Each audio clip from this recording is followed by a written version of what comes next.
రాష్ట్ర ప్రభుత్వం వరద నివారణ చర్యలు తీసుకోవడంలో పూర్తిగా విఫలమైపోయింది. ముఖ్యంగా ఈ రోజు ఈ ఫెయిల్యూర్ అంతా కూడా రాష్ట్ర ముఖ్యమంత్రిది, రాష్ట్ర ప్రభుత్వాన్ని.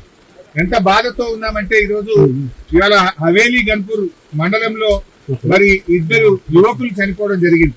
వాళ్ళ పిల్లలు, ముఖ్యంగా ఇద్దరు పిల్లలు గురుకుల పాఠశాలలో చదువుతున్నారు. వర్షాల వల్ల గురుకుల పాఠశాల లీక్ అయితా ఉంది, మీ పిల్లల్ని తీసుకుపోండి అని ప్రిన్సిపల్ ఫోన్ చేస్తే పిల్లల్ని మెదక్కు పోయి తీసుకొచ్చుకుందామని బయలుదేరి మరి ఆటోలో నడుపుతున్నటువంటి యాదగౌడు, ఆటోలో కూర్చున్న సత్యనారాయణ ఇద్దరు కూడా ఈ వరదలో ఆటో కొట్టుకుపోయి చనిపోవడం జరిగింది. ఆ ఇద్దరు దాదాపు కొన్ని గంటల పాటు కరెంటు పోల్ పట్టుకొని ప్రభుత్వం నుంచి ఏదైనా సహాయం అందుతుందా, హెలికాప్టర్ వస్తుందా, ఎన్డీఆర్ఎఫ్ బృందాలు వస్తాయని 4-5 గంటలు ఎదురు చూశారు. కరెంటు పోల్ మీద నుంచి ఫోన్లు కూడా చేశారు. కానీ కలెక్టర్ గారు కానీ జిల్లా యంత్రాంగం ఎవరు స్పందించలేదు. మధ్యాహ్నం 2 తర్వాత కరెంటు పోల్ కూడా వరద ఉధృతికి పడిపోయి ఆ వరదలో కొట్టుకొని ఆ ఇద్దరు కూడా చనిపోవడం జరిగింది. అంటే ఇది కేవలం ప్రభుత్వ వైఫల్యం. నిన్న ఒక మంత్రి గారు మాట్లాడుతూ అంటాడు, హెలికాప్టర్ అంత అవసరమైతే తప్ప వాడద్దట, మీరు మాత్రం పెళ్లిలకు వాడండి, బీహార్ లో రాజకీయాల కోసం వాడండి, మీ సొంత కార్యక్రమాలకు వాడుకోండి.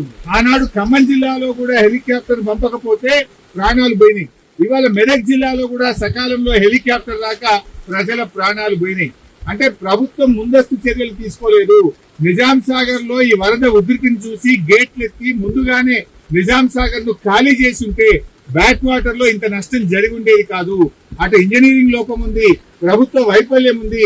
నిన్న ముఖ్యమంత్రి గారు ఇంత వరదలు వస్తుంటే వీడియో కాన్ఫరెన్స్ పెట్టి అత్యవసరంగా రివ్యూ చేయాల్సిన ముఖ్యమంత్రి ఆయన మూసీ సుందరీకరణ రివ్యూ చేస్తున్నాడు.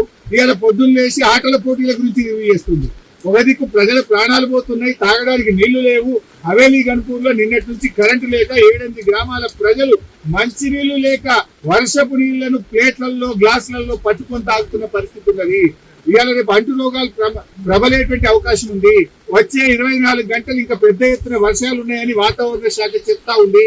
ప్రజలు ఇబ్బందుల్లో ఉన్నారు.